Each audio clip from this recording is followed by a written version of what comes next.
Hi everyone, and welcome to the Harry Potter and the Cursed Child's Behind the Curtain Education live stream, coming to you from our home at the Princess Theatre, Melbourne. My name is Jess Vickers. I play Delphi Diggory in the show, and I can't wait to give you an exclusive look into all the elements that come together to allow us to stage this wonderful production. To begin this session, I'd like to introduce Mick Barney. He plays the sorting hat in the show, and he's going to give us an acknowledgement of country.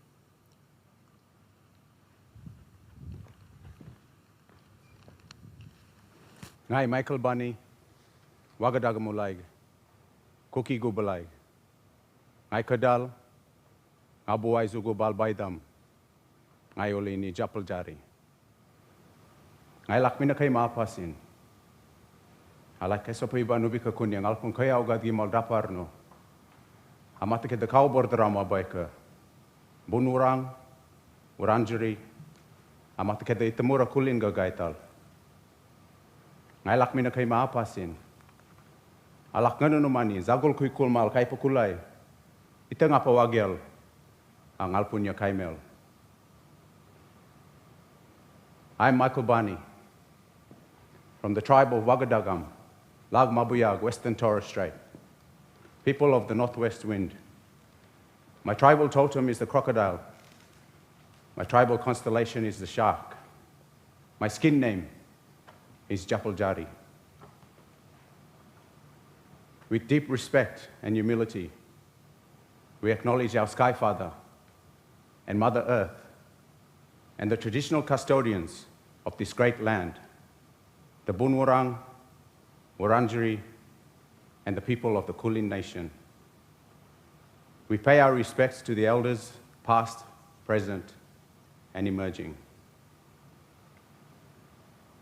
Indigenous culture plays an integral role in what I do and who I am as a leader for our next generation.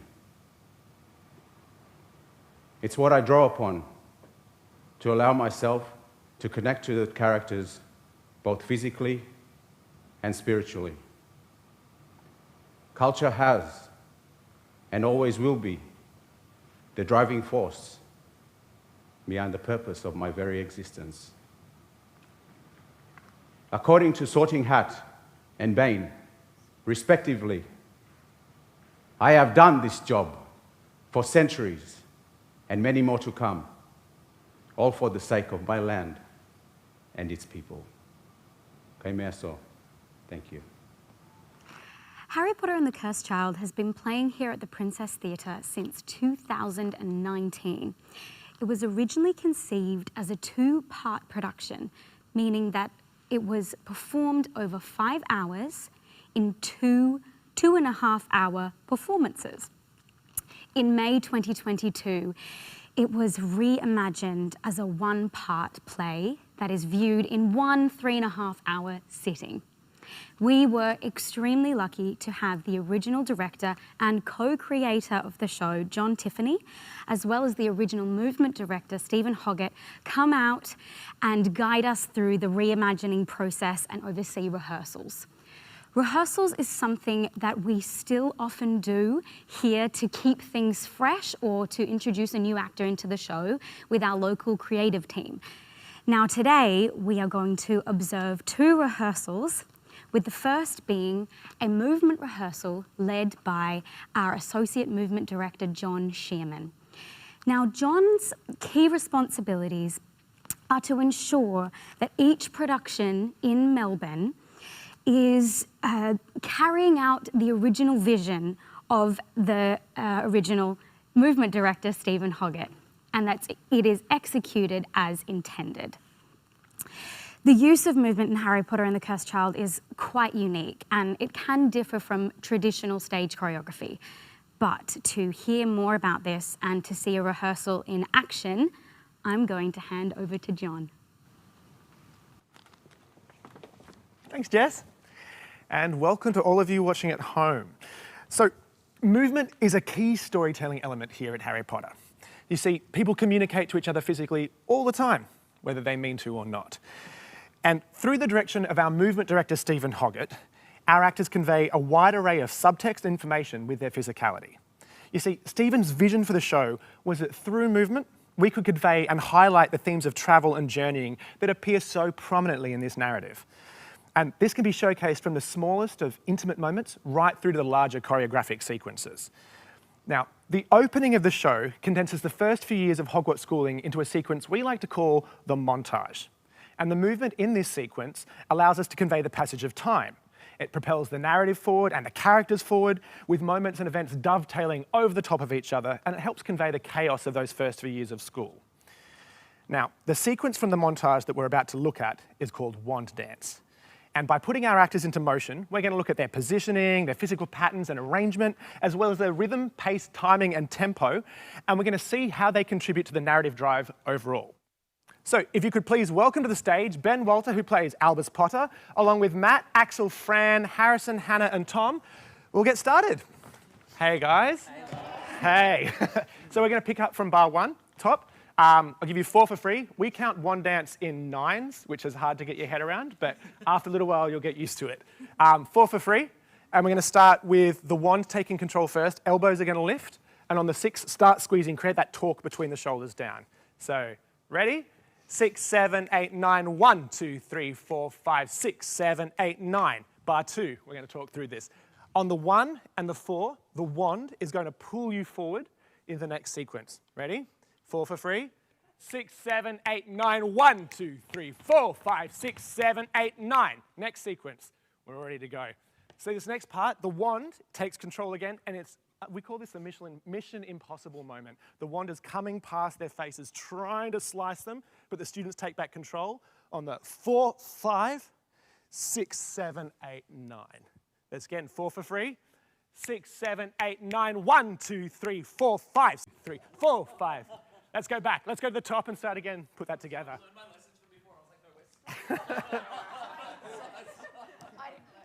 Ready?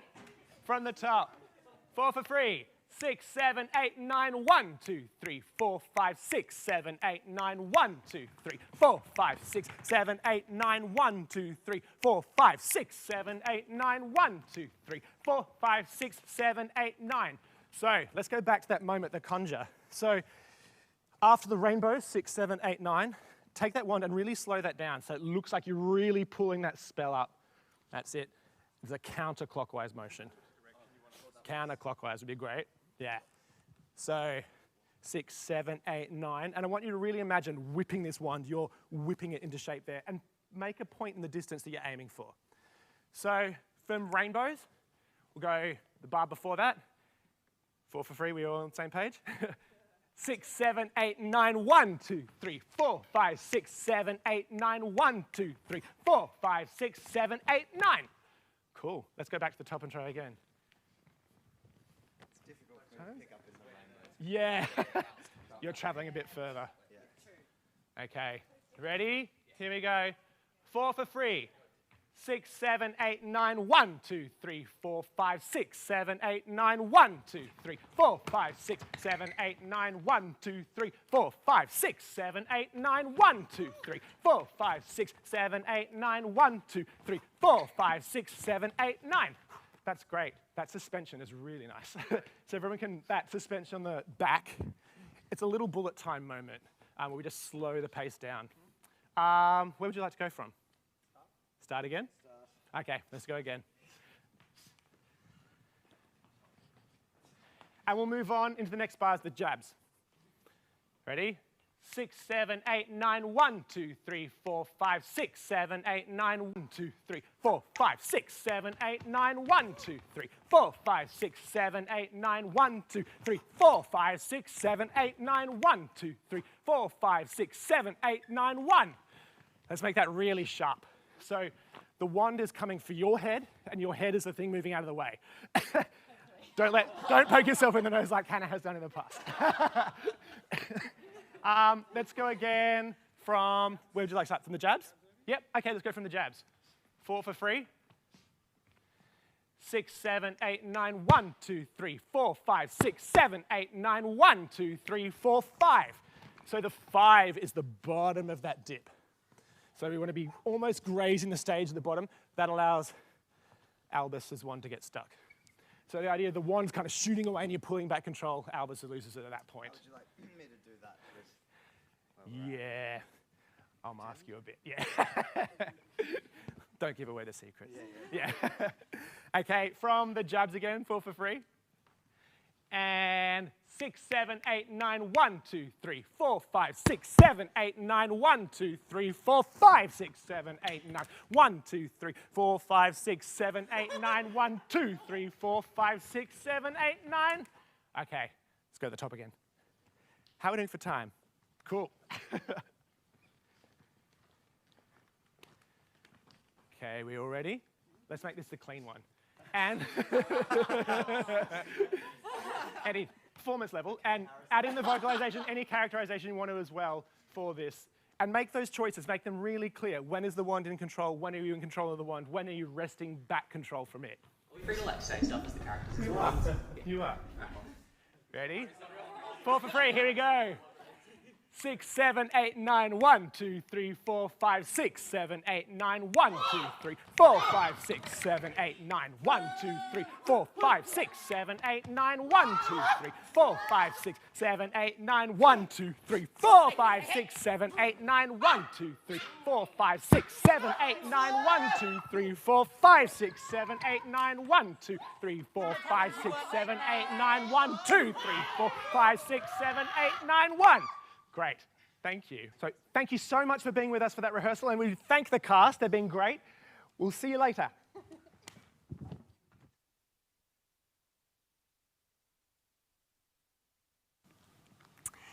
Now, unlike in the books in the Harry Potter series, Harry Potter and the Cursed Child was conceived specifically for the stage and then eventually published as a script, not a novel.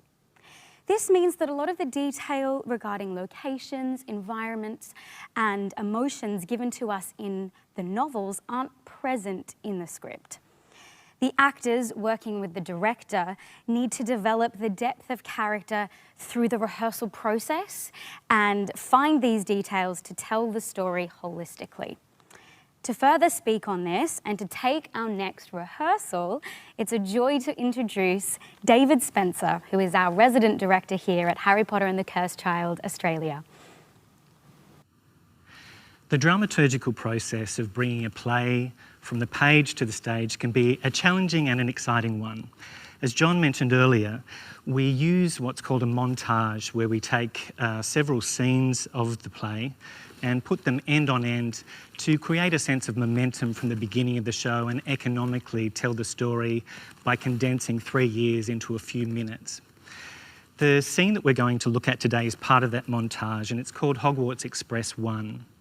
We're going to look at the concepts of variation in that scene. So looking at things like timing and intensity and tension and conflict to bring out our story, and also contrast, where we're going to bring different parts of the story together and highlight their differences for a sense of understanding of the story as we go along.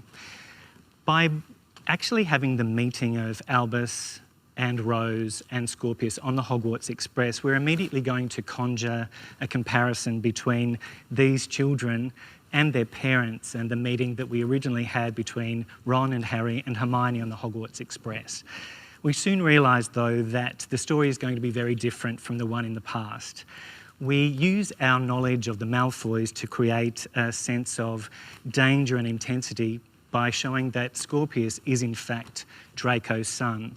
And we quickly establish where these new students are in the historical context of the wizarding world by not only talking about their parents, but also introducing the idea that there may be an association between Scorpius and Voldemort.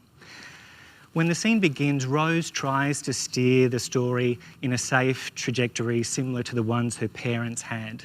But we realise very quickly, as these two new characters of Albus and Scorpius meet one another, we have two outsiders who find common ground and friendship.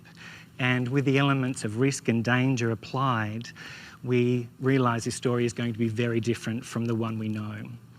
So for our rehearsal, please welcome to the stage Ben Walter, playing the role of Albus Potter, Nix Calder playing the role of Scorpius Malfoy, and Fran Armenia playing Rose Granger Weasley.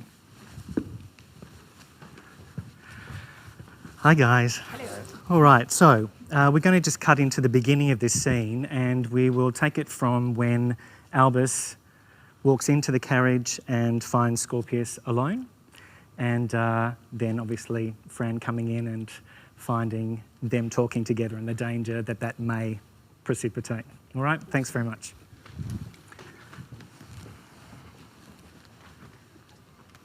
Hi, is this compartment? It's free. It's just me. Great. We might just come in for a bit, if that's okay. That's okay. Hi. Would you like some of my fizzing whizbees? I've also got some Choco Choc pepper imps and some jelly slugs. My mum's idea. She says that sweets, they always help you make friends. Stupid idea, probably. No, I'll have one. Mum doesn't let me have sweets. Which one do you start with? Oh, easy. I've always regarded the pepper imp as the king of the confectionery bag. They are peppermint sweets that make you smoke at the ears. Oh, brilliant. Then that's what I'll have. Rose, will you please stop hitting me? I'm not hitting you. You are hitting me in the tarts. She's hitting you because of me. What? Listen, I know who you are, so it's probably only fair you know who I am. What do you mean you know who I am? You're Albus Potter. She's Rose Granger Weasley, and I am Scorpius Malfoy. My parents are Astoria and Draco Malfoy. Our parents, they didn't get on. That's putting it mildly. Your mum and dad are Death Eaters. Dad was, but Mum wasn't. I know what the rumour is, and it's a lie. What is the rumour? That my parents couldn't have children. That my father and grandfather were so desperate for a powerful heir to prevent the end of the Malfoy line that they used a time turner to send my mother back. To send her back where? The rumour is that he's Voldemort's son, Albus.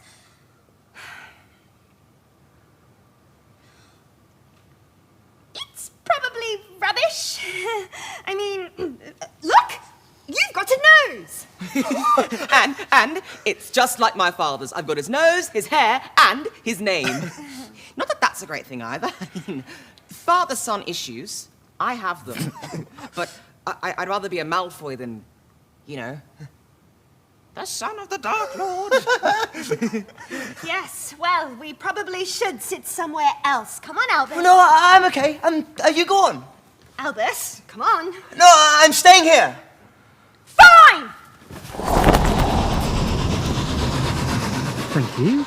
As you can see, there's so much important information which is exposed in this scene, and by having the tempo of the dialogue really fast and placing a lot of the action within a small compartment with strangers either side, we add to the intensity of the scene as well. We're also on a moving train, which acts as a bit of a metaphor for the fact that we're all going on a journey together, and it's going to be an exciting one that we'll all share.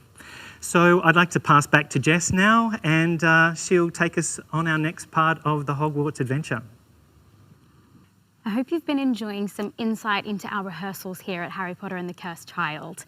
And I'd like to thank David, Ben, Nix and Fran for allowing us into the process. The scene you just saw is 3 minutes of a 3.5-hour show.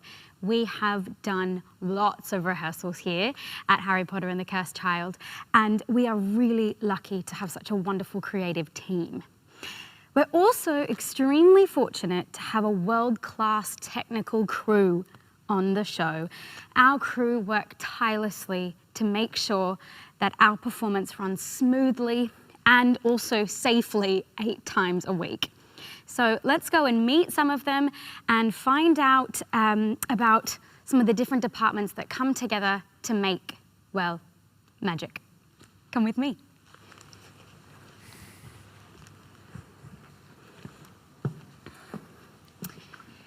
Now, communication is the key to success and connected on a radio network.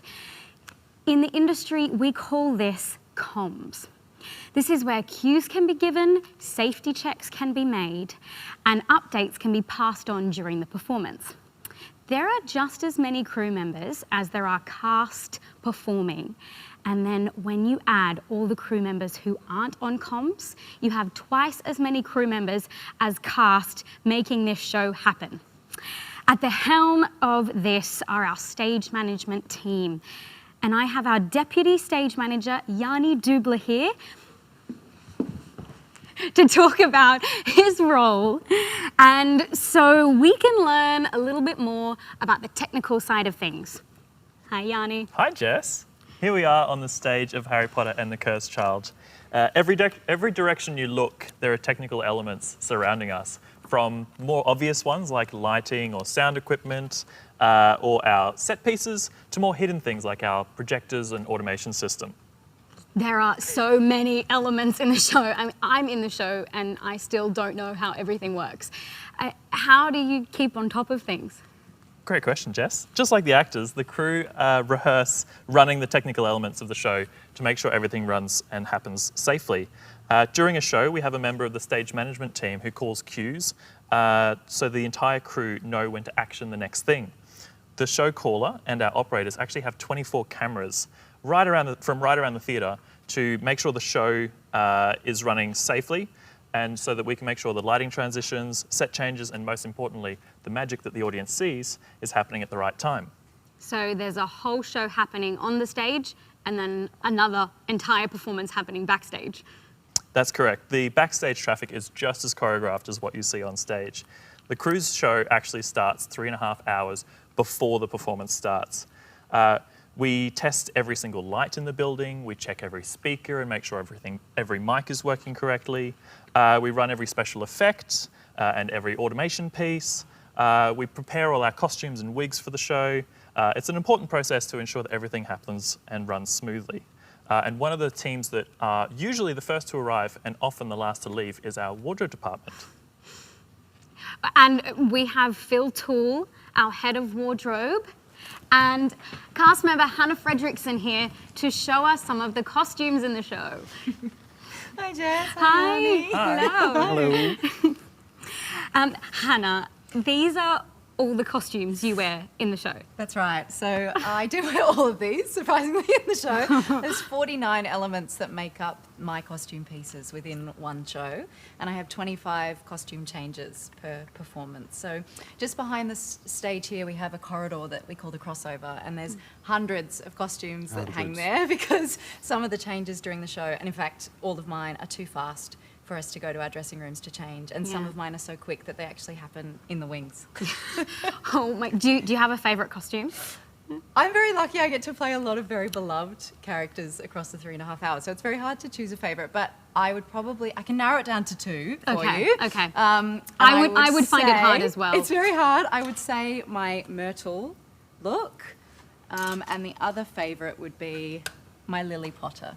Oof. I love this jacket. I would like to own this myself. It's beautiful. It's really beautiful. I mean, with hundreds of costumes backstage in the crossover, how many costumes are there altogether, Phil? We've got about 2,500 costume elements across 37 performers. Wow. Yeah, it's a lot to keep track of, but we do it. A lot of the reason for that is because what you see here for Hannah, there's 2 understudies for Hannah's track, so there's 2 more copies of what you see here. So when you do that by the performers and everything that happens for one show, there's a lot of stuff. So we have all of those because we have cast changes each day, which are either due to arrangement or illness or injury. Sometimes mid-show you have to make things happen. So we've all got to scramble and keep the curtain up. Yeah. And how many people work in the wardrobe department? And what happens to smelly socks or when someone rips a pair of pants during a show? We scramble again. There's 16 of us. We have 4 ladies who do our wardrobe maintenance, which is washing, ironing, cleaning. That happens at the beginning of each day. We have 8 dressers that come in. And there are 9 dressing plots in the show. One of them is done by one of the other members of wardrobe. And then at the end of the show, it all starts again. Washing, ironing, cleaning. Now, Phil, we know you're a very busy man, so we'll let you go. Thank you very much for showing us all of this. And Hannah, why don't we head over to Wigs, Hair and Makeup to have a look at what completes every actor's look. Bye, Phil. Thanks, Phil. Bye, Phil. Now here we have Connie Dyson, who leads our wigs, hair and makeup team. That's a very long name for a department. It is a long name, so we just shorten it to WHAM, W-H-A-M, just like the band. Makes it easy. And prior to a show, when we get the cast change, we have wig stations kind of like this set up all around the building, and we preset all the actors things that they need, different wigs, different costume setups according to the particular performer that's working for that day. And we have a particular performer who's working today. This is the poly student look for Hannah, and I'm going to just show you how we do kind of a quick change, which would be, hi, how are you going? Here we go. This is the prep. This is the swisher. Yes, this is the swisher wig, not using the mic for this one.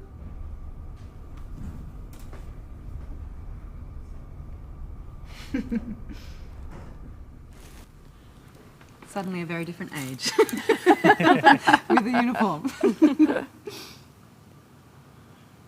Meanwhile, there would be the play happening. That's right. Music, Yes. scenes, dialogue. Where we do our very quick catch-up chat.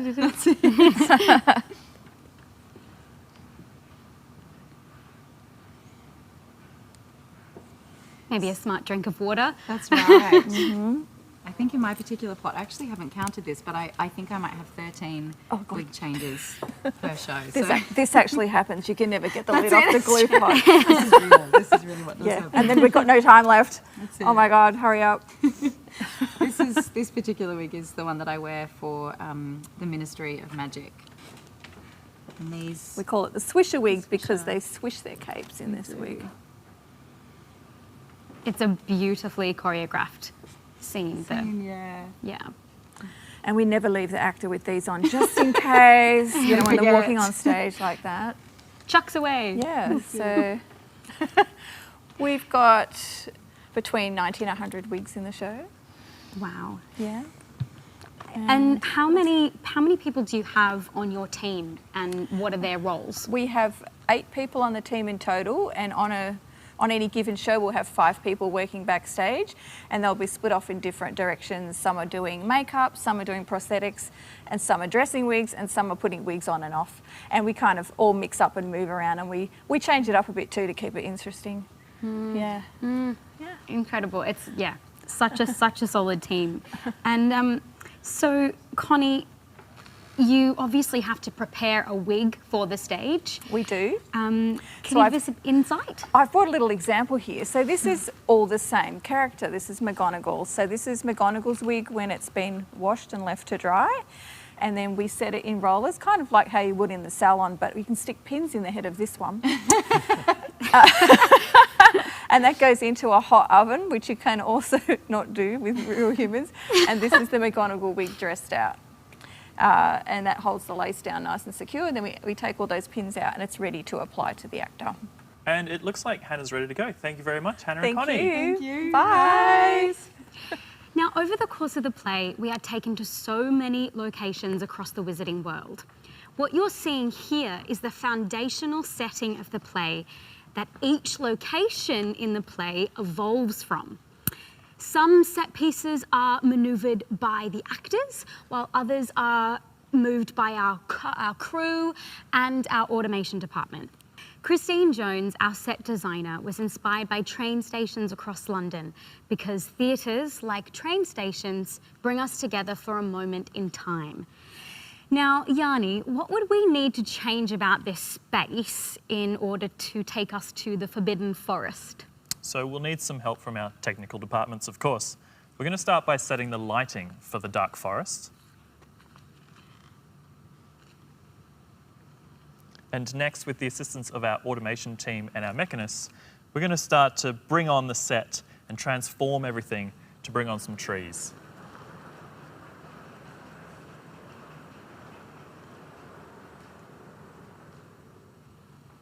And here we are in the Forbidden Forest. Now, there are plenty of magical creatures that live in the Forbidden Forest, and while we can't go into detail about the illusions in the play, can we have some insight into the stagecraft that bring the magic to life? Yeah, of course. So when we read the Harry Potter books, we imagine what the world is like and how the magic happens. When they made the films, they were able to use CGI and camera tricks to bring the magic to life. But for the theatre, the magic needs to happen on stage, in front of an audience, 8 times a week. We've embraced traditional theatre craft, which has been heightened by our illusions and special effects department to create wonderful moments. And I believe we are going to see this in action. Absolutely. And I'd like to bring out Gareth Holt. Hi, Gareth. Is it common for a theatre production to have a special effects department? Not so common, no. Harry Potter and the Cursed Child is an epic play set in the wizarding world, so you're going to need some magic. And there are small effects and then there are large-scale effects that we see in the show, like big pyrotechnics that might happen throughout the play. What components need to be factored in when these special effects are involved? Safety is a big factor. We need to make sure that everyone's safe on stage and make sure that all the flames are working properly and to the highest standards that we want on our show. So that just involves lots of rigorous checking before the show and sometimes at interval, just to make sure that everything's ready to go before we shoot the flames. So to display how the traditional theatre craft and our special effects come together, we are about to see a display of one of my favourite moments in the show, and that is when a Patronus appears. Gareth, I believe you are going to set up. Absolutely. We'll see you soon. Sure. And while he does that, what is a Patronus for those of us who don't know? A Patronus is a form of advanced magic in which a witch or a wizard casting the spell draws from their happiest memories to produce a kind of shield, which in Severus Snape's case, for instance, takes the form of a doe. To help protect themselves from Dementors, the guardians of the wizarding prison Azkaban. Harry Potter and the Cursed Child presents this in a traditional puppetry style with a special effects twist. Yanni, shall we call upon a special Patronus display? Absolutely.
That was awesome. It was so great to see all those elements come together to make that scene. It's just beautiful. Yeah, absolutely.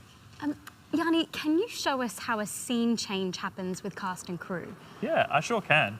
So the cast and crew are going to come together to show us what happens during a show in a real transition into the owlery. At the moment, the cast are standing by in the wings and the crew are presetting the stairs for the next transition. Like you said earlier, Jess, the show caller, that's me, has a calling script so that we know when all the cues need to be announced during the show. Usually I'm located in the control room, which is right at the back of the grand circle. But for today, we've just set up a small station over here. So let's run a transition into the owlery. So first of all, we're going to need a standby cue. That's to let every department know what cues are coming up and what they're going to need to operate next. Can we stand by, please? LX 471, sound 345, auto 128, and fly 610. Alex. Sound. Auto, flies. Thank you. Following a standby cue, we then have a go cue, which is for when the action takes place. LX 471 and sound 345, go. Auto 128, go. Fly 610, go.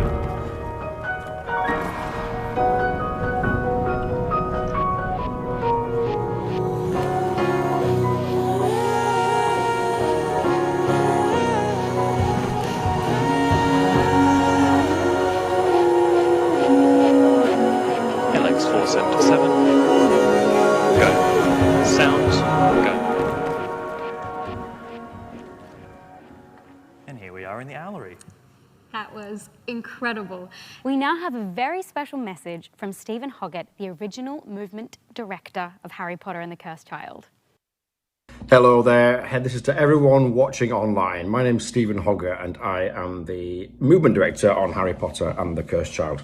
As you've just seen, we took an action such as a scene change, in this instance moving a staircase, and we explored the creative way of how to make this happen, how to explode the action of a moving staircase.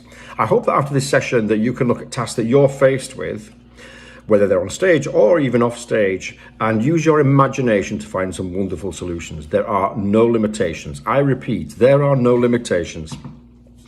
Whilst my job is to create movements, please know that we are, all of us, all day, all the time, we are communicating with our bodies. And so I implore you to find the unique ways that you move and make that your material. Everything you need is already inside you. Just go and explore. Be brave. Best of luck. Now, Yanni, could you tell us a bit more about the lighting in the show? Yeah, absolutely. There are hundreds of fixtures that we use for the lighting in this production, and the lighting designer Neil Austin has used these to transform the look and the feel of each scene when we're on the stage. We can use the space, we can use the lights to really reduce the space and make it feel cold and dark like we saw in the Forbidden Forest, or we can use it to accentuate the height of the space like we have here in the Owlery. So, can we go to one of my favourite locations, which is the church at Godric's Hollow? Absolutely. So next we're going to transition into the church. I'll call these cues again just so you can see how this all works together with the cast and the crew working together again. Semi please, LX 635, sound 840, fly 840, and auto 145. LX. Sound. Auto. Flies. Thank you. LX 635, sound 840, and fly 840, go.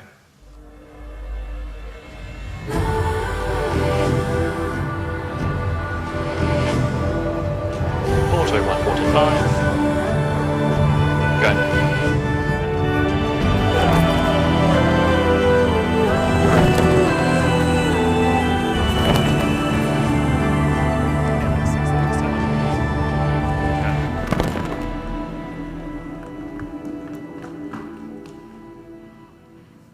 That was really cool. It feels super weird not being in costume and performing when I see the set like this, but today we're just going to see a special effects display, right? That's correct. Before we add some flames, let's chat to Gareth Holton again about what goes into the pyrotechnics. Yeah, hi Gareth. Hi. Hi. So before you do any of the pyrotechnics, what do you look for? Again, safety is the number one concern on this show, and the audience perspective. From the audience's view, the flames are shooting at the people on stage. Where in actual fact, if you're looking from the wings, it's completely the opposite. They're quite far away, everything's quite safe. It's the way the show was designed to make sure that safety was everyone's number one concern. Yeah. And it looks fantastic. And if you're happy, we can have a look at it. Yeah. Absolutely. Fantastic. We'll let you guys set up. No worries. Thanks. Great. So we're going to have a quick look at a couple of the pyrotechnic moments of the show. In a second, I'll call the last few cues for you so that we can have a look at how this all works. Can we stand by, please? Sound 980 and flame 801.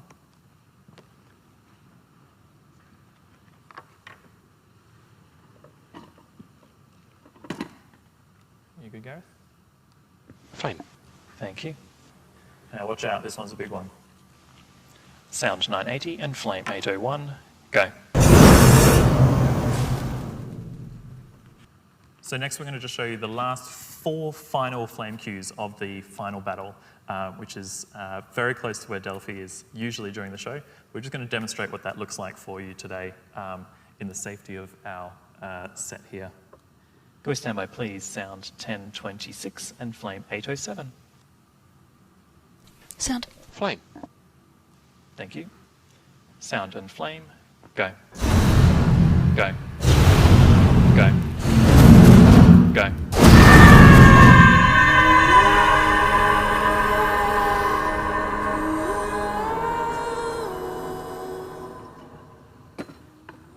Awesome. Great.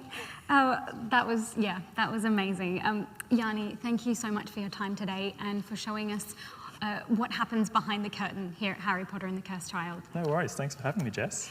And I believe we have one more display for everyone to watch. We sure do. We're going to just show you what happens when everything comes together with the rehearsal of the wand dance that we had before, as well as the technical elements, the lighting and the sound that you've seen us incorporate into the show. So we're going to show you all together the wand dance with our wonderful cast doing that together. Great. I'll let you go set up. Thank you. And bye, Yanni. Thank you. The Melbourne company of Harry Potter and the Cursed Child are about to perform a sequence that we call Wand Dance. As you've seen here, there are so many people working behind the scenes, not just the cast, to make this show come to life every day. I am just waiting for everything to be in tip-top shape. Quite often you have to wait for one scene to be finished in order to move to the next. That's just how live theatre works. And I will get a cue at some point. I'm often amazed at how many elements come together. We're all set. So I'm going to go into the auditorium to get a better view. And after the performance, we'll be back with our Q&A. Enjoy.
We now have a very special message from John Tiffany, our co-creator and director of Harry Potter and the Cursed Child. Hello there, John Tiffany, director of Harry Potter and the Cursed Child here. I'm so happy that you were able to join us for the Behind the Curtain Education live stream.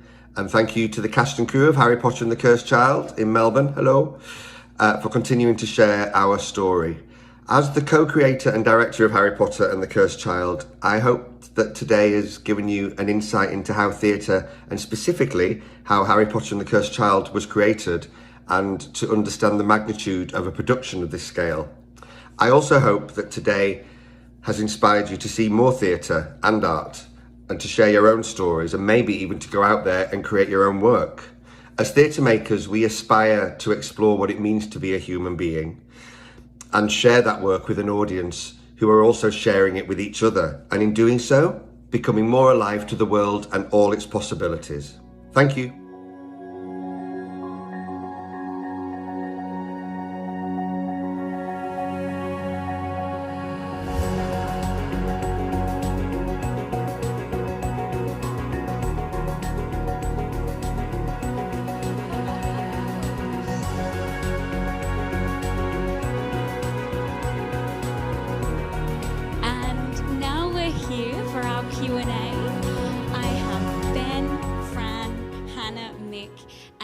I'd like to introduce our stage manager, Rex.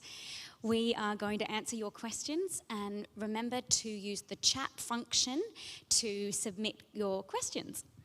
I've already had some come in. So the first question is from Caitlin and Willie from Rangeview Primary School, and it's for Mick. How long did it take to rehearse the production?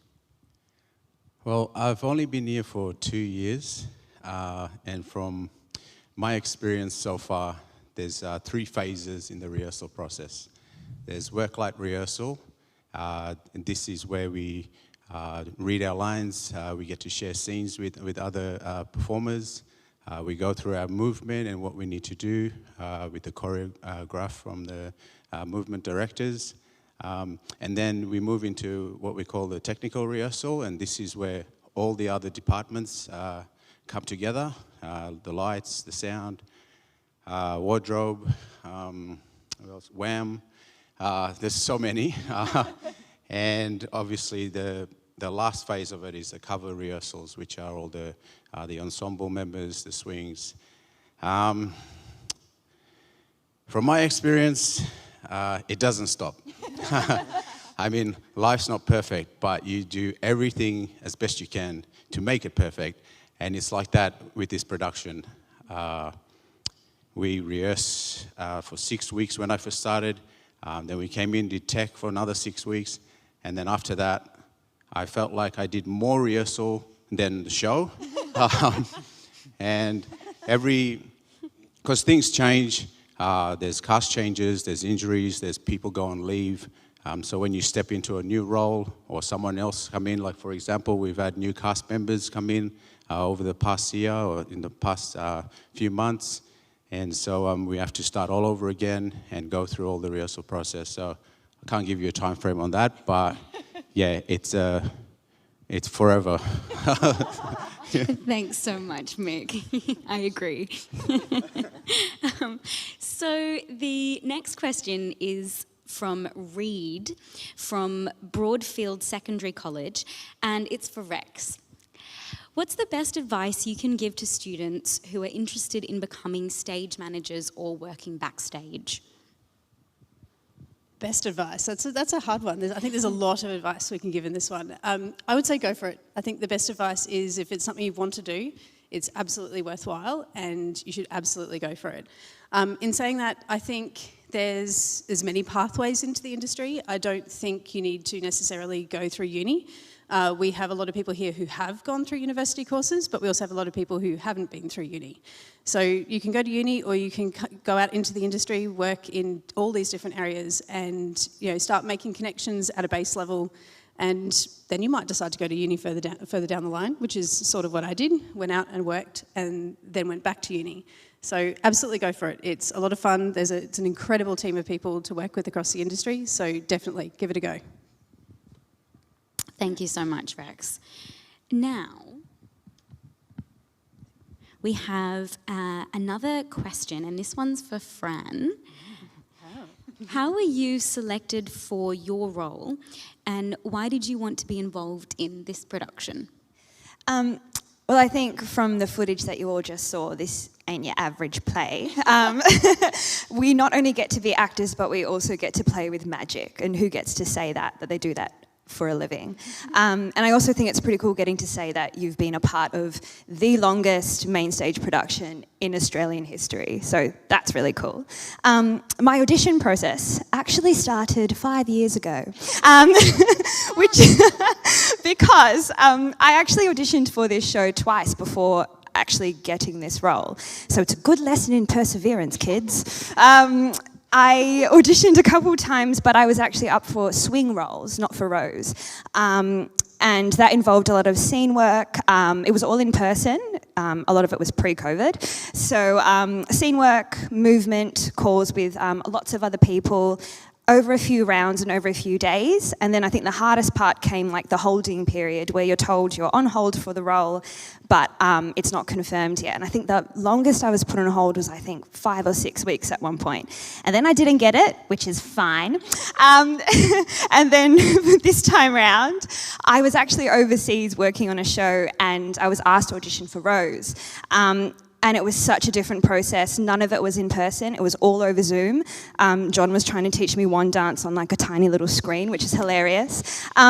And over, I think, a couple days and some really quick Zoom sessions, I got the call from my agent and I got the role. So, yeah, it's all very different. I'm sure these guys have very different experiences, but I think it is a good lesson in perseverance. And, you know, what's the saying? If you don't get it the first time, do it again. I don't know. It is now. It is now. That's the new saying, kids. Incredibly inspiring. Thanks so much, Fran. So our next question is, it's for Hannah. Now, it's been asked by multiple students from multiple schools, and it's, how does the use of movement in the production contribute to the overall storytelling? I mean, movement in this show is huge. I would say it's like a second language that we use in Harry Potter and the Cursed Child, and we rehearse it just as much as we would rehearse any of the scenes within the show. And we use it for multiple things. So we use it to show the passing of time, or to show that we're in a different location, or we might use movement as part of an illusion to distract you. So now you see it, now you don't. And it's different depending on, I'm lucky enough I play lots of different characters in the show. As you would have seen, I have lots of different costumes and wigs. So the way that I would move as Polly in this student look in Wand Dance is really different to how I would move in the Ministry of Magic in a different costume. So we're showing, you know, different worlds within Harry Potter, because we've got to create all of that for you on stage. So yeah, there's a sort of ceremony when you get given your first cloaks, and you can just see people in the wings going like, you know, like swishing everywhere, getting used to having this thing, because we use it so much to cover furniture or to, yeah, distract. So I think it's an integral part of the production, and I think the movement in this show is one of the most beautiful things about it. I agree. Thanks, Hannah. Our next question is from Blake from Nil College, and it's for Ben. How do you do all the illusions and tricks? Tell us, Ben. Well, we can't tell you exactly how tricks work, sorry. But we have a wonderful team of literal magicians from the creators of the illusions, Jamie Harrison and Chris Fisher from the UK, to our illusions associate here, Lee Cohen. They are actual working magicians, and they teach us how to do these tricks from scratch, you know. And Hannah alluded to it a little bit with the movement. A lot of it is choreography, and it's learning the sort of spacing and how you hold yourself and how you hold your body in terms of the mechanics of the trick. But I think aside from that, there's lots more elements to it. I think there's the kind of process for an actor in that you commit to it fully, and I think a lot of the tricks in this show are sold by how people respond to it, and that's a really special thing to be a part of. And yeah, otherwise it's just a lot of rehearsals. I think if I can say one thing, it's one of the wonderful things about this production is that there's very few tricks in the show or illusions in the show that couldn't have been done, 100 years ago with old school kind of theatre magic. Hannah said, you know, it's movement, it's lighting, it's things like perspective, it's misdirection, it's, you know, nothing out of the ordinary in terms of how magic has occurred for hundreds of years. So what's wonderful about the show is how integrated that is into the story, and I think that's something that the piece does really beautifully. Thanks so much, Ben. This next one is for Fran again, and it's from Emma. How many different directors are involved in the production, and what is the difference between all of their roles? Thanks for the question, Emma. So there are a lot of people involved in the production. I think it starts with the original creatives, the original international creatives, but here in Australia we have our associate director Naomi and our resident director Dr. David, who's a literal doctor. Like, he's a literal doctor. Anyway, side note. We have our associate choreographer or movement director John, who you also saw in the footage. We have our illusion director Lee. And we also have different people amongst the cast who take care of warm-ups. So we've got movement captains and vocal captains, and each of their role are really, really pivotal in making sure that our show and us keep in tip-top shape. So yeah, they all have their own very specific individual role, but as a whole come together to produce what you just saw. Thank you. And this one is for Ben again. We're staying on this side a little bit. This is from Talia from Mentone Girls Secondary College. Any advice for someone who wants to pursue a career as an actor? Yeah, great question. I mean, it's a bit like what Rex said. I think do it. If you love it, you love it, and you gotta go after it. I think again on what Rex said. You know, 3 years of drama school at this sort of big schools in Australia is not always for everyone. I didn't go to drama school. You don't have to go to drama school. I think as long as you're pursuing a betterment of your craft and engaging in the industry widely, whether that's, you know, watching films, reading plays, going to the theatre, all of that is work. I think the way you carry yourself in the world is work. Watching people, being interested in how people behave, you know, like I think through my years in high school, I wanted to do all number of things. I wanted to be a lawyer, I wanted to be a doctor, I wanted to work as like a set builder, all the things. But then when I sort of distilled it down, it came from an obsession with kind of watching all different content from all different places.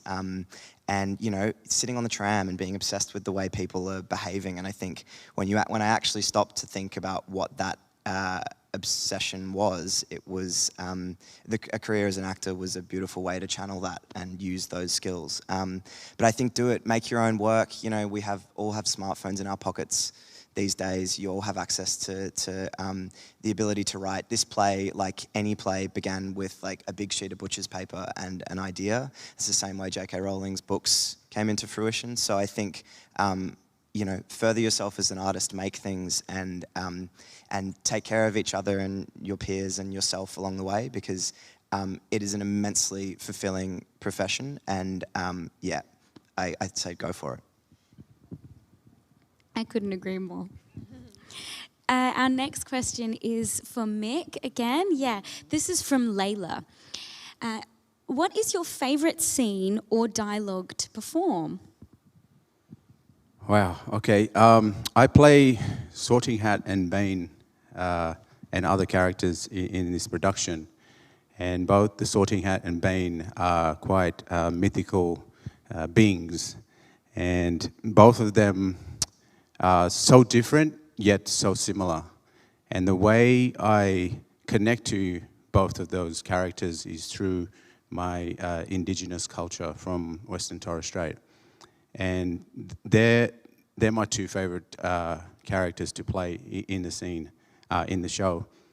And it's an opportunity for me to showcase my culture subtly. Obviously we still have to stick with the dialogue and and I try and do the British accent as best as I can. But it's through what Hannah said before about movement. Some of the movement or the less movement I do really showcases a true cultural warrior, if you will. And looking at other characters in the play, my favorite is also, you've probably seen it earlier with the Patronus, the Sorting Hat, where I have a moment with Scorpius, and I have a moment with Snape, and it's just so beautiful the way that the puppet moves on stage, and I guess the puppet is only as good as what I give, and so that is, yeah, for me personally, that is one of the most beautiful moments for myself in the show. Thanks, Mick. It is a really beautiful moment. This next one is for Rex, and it's from Zara. How do alternate/swings work?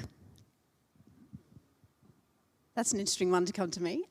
Okay, so in this production we have, and I'm going to get this wrong, we have 8 swings in total. And in this production, all of our swings are actually on-stage swings. So in some shows, our swings are the swings are off stage and they don't actually perform on stage every night. They're sort of on standby to step in and cover a role at a moment's notice throughout throughout each performance. But our swings are very busy and they're actually on stage in things like Tri-Wizard and the top of the show, not in Suitcase Ballet, but in the montage, and in Ministry of Magic and a couple of other places in the show where there's a lot of people. All of our swings are on stage as well. Our swings cover various roles within the ensemble or various roles within the Scooby cast. We call our principal cast the Scooby cast. So the swings cover multiple roles. They can step into a role at any given time, which is actually sort of the reason why we have so many rehearsals, because we have a main cast and then we have 2 sets of understudies that sit below that. So, well, not below that, alongside that. So every time we rehearse the show, we don't rehearse it once, we have to rehearse it at least 3 times to make sure that everybody has rehearsed all of the roles that they're responsible for covering. So, and someone like one of our swing performers, covers, I think 6 ensemble tracks. So that's a lot for each individual swing to know and rehearse, actually keep in their back pocket at any time so that I can go up to them in the show and go, hey, this person's injured, you need to go on as Polly. And they can change costumes and continue with the show. Thanks, Rex. Yeah. This next one's for Fran, and it's from Mia. What happens if something goes wrong on stage? Which happens all the time, really.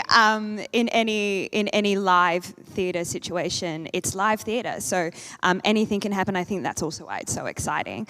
But we have contingencies for basically anything that can go wrong. The safety of everyone on and off stage is absolute paramount in any production, especially this one with so many technical elements happening at one time.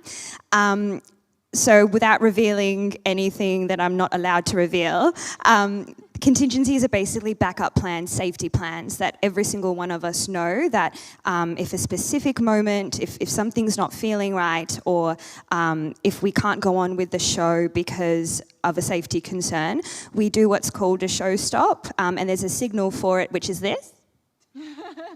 And if any one of us do that on stage, or even off, if you want to communicate to someone off stage, the show will immediately stop and go down, the lights will come up, and then the problem will be addressed. Everyone will go off stage, an announcement will come up to the audience saying, we're just going to pause for a brief moment, and then we continue when the time is right and when everything's safe to do so. As I said, this is such a technical show, so things can go wrong. It's just the nature of the job. But everything's very, very safe. There are plans set for basically anything. Yeah. Now this one's for everyone, and it's from Kate. How many times have you performed the production? It differs for each performer or crew member, but overall? Overall, there's definitely been more than 1,000 performances of Harry Potter and the Cursed Child in Australia. I think I had my 500th show in January, so now we're in May, so I'm not sure how many more that is, but yeah, a lot. Everybody would have a different number, but definitely there's been over 1,000. Rex, you might be better. Yeah, so this evening is show number 428 of the single part production, but collectively I think we're up to around 1,200 performances. I personally started in February of 2020, just before we shut down, and so I've probably done about 500 shows as well. I think I've done all up in the 2-part production and this reimagined production. I'd say about 400 plus, maybe. If I would say 450, I'd say 50 of those were shows and 400 was rehearsing. We actually should say that, Jess, you have done the most of anybody on this panel. So you have had your 1,000th show because you've been here since the very beginning.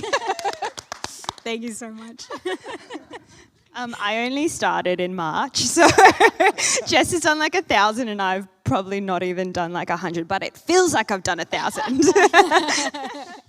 I've just clocked clocked up my 500th a couple of weeks back, and it was the same evening as Jessie had her 1,000th. So keeping me humble with 500 compared to 1,000. And I'm not sure if we have any more questions for now. So yeah, that's it. Thank you. That's all we have time for. Yeah, thank you so much for joining us and for watching what happens behind the curtain here at Harry Potter and the Cursed Child.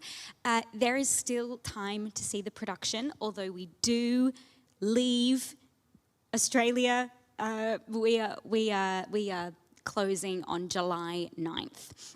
But if you are interested, visit the link in the description box to find out more about our exclusive education pricing, or visit our website.